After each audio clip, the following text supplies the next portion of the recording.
ഇന്നത്തെ കോൺഗ്രസ് നാളത്തെ ബിജെപി ലോക്സഭാ തെരഞ്ഞെടുപ്പിന്റെ എല്ലാ ഘട്ടങ്ങളിലും സിപിഎം പ്രചാരണം ഇത്തരത്തിലായിരുന്നു. ഉദരനിമിത്തം ബഹുകൃതവേഷം എന്ന നിലയിൽ കൂടുവിട്ട് കൂട് തേടി പോകുകയോ പുറത്താക്കുകയോ ചെയ്ത ഏതാനും മുൻ കോൺഗ്രസുകാരെ ചൂണ്ടിയാണ് സിപിഎം പ്രചാരണം കൊഴുപ്പിച്ചത്. തങ്ങളുടെ പാളയം വിട്ട് കോൺഗ്രസിലും ബിജെപിയിലും മറ്റിതര പാർട്ടികളിലും ചേക്കേറിയ പ്രമുഖരെ സിപിഎം മനഃപൂർവ്വം മറച്ചുവെച്ചാണ് സാധാരണക്കാരിൽ ആശയക്കുഴപ്പം സൃഷ്ടിക്കാൻ പ്രചാരണത്തിന്റെ കളം നിറഞ്ഞത്. ഇത്തരത്തിലുള്ള പ്രചാരണത്തിന്റെ അംബാസിഡറായി മുന്നിൽ നിന്നത് കേന്ദ്ര കമ്മിറ്റി അംഗവും ഇടതുമുന്നണി കൺവീനറുമായ EP ജയരാജനും.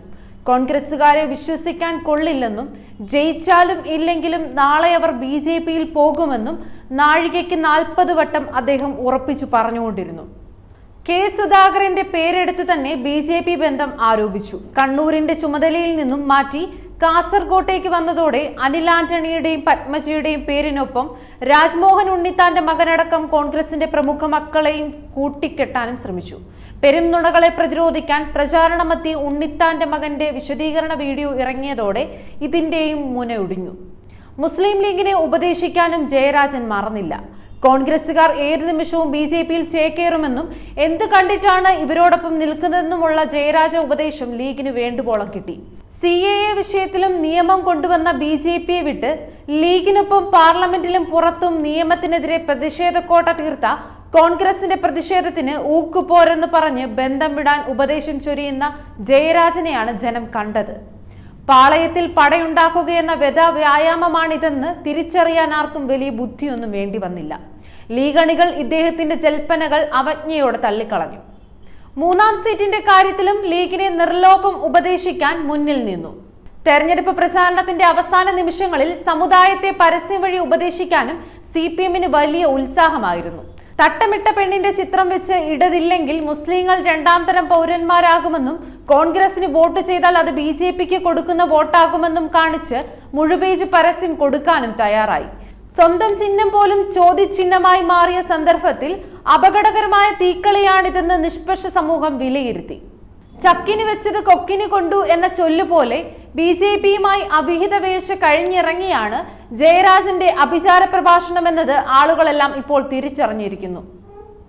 തിരുവനന്തപുരം ആക്കുളത്തെ മകന്റെ ഫ്ളാറ്റിൽ വെച്ച് ബിജെപി ദേശീയ നേതാവും കേരള പ്രഭാരിയുമായ പ്രകാശ് ജാവ്ദേക്കറുമായി കൂടിക്കാഴ്ച നടത്തിയതിനു ശേഷമാണ് പ്രസംഗവും ഉപദേശവും എന്നത് പ്രബുദ്ധ കേരളീയർ പുച്ഛത്തോടെ കാണുന്നു.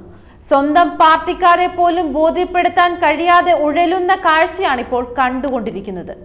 ഇതുവഴി പോകുന്നതിനിടയിൽ അവിചാരിതമായി കയറി വന്നതാണെന്നും സ്വകാര്യ സന്ദർശനമായിരുന്നെന്നും രാഷ്ട്രീയം സംസാരിച്ചില്ലെന്നും സ്ഥാപിക്കാൻ കിടന്ന് ഉരുളുകയാണ് അദ്ദേഹം. സംസ്ഥാന ചുമതല വഹിക്കുന്ന ബിജെപി നേതാവ് മുൻകൂട്ടി നിശ്ചയിക്കാതെ വീട്ടിൽ കയറി വരില്ലെന്നും വമ്പന് വേണ്ടിയുള്ള ദല്ലാൾ പണിയാണ് ഇതിന് പിന്നിലെന്നുമുള്ള ആരോപണം ശരിവെക്കുന്നതാണ് ദിവസേന പുറത്തുവരുന്ന വാർത്തകൾ വ്യക്തമാക്കുന്നത്. പിടിച്ചതിനേക്കാൾ വലുത് മാളത്തിൽ എന്നതുപോലെ ജയരാജൻ ഡീലിംഗിന്റെ വാലറ്റമാണെന്നും മുഖ്യമന്ത്രിയാണ് തലഭാഗമെന്നും അരിയാഹാരം കഴിക്കുന്നവർക്കെല്ലാം ബോധ്യമായിട്ടുണ്ട്.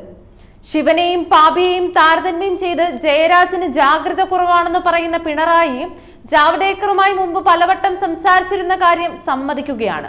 മുഖ്യമന്ത്രിക്ക് വേണ്ടിയാണ് ഫ്ളാറ്റിലെ കൂടിക്കാഴ്ചയെന്ന് പകൽ പോലെ വ്യക്തമാണ്.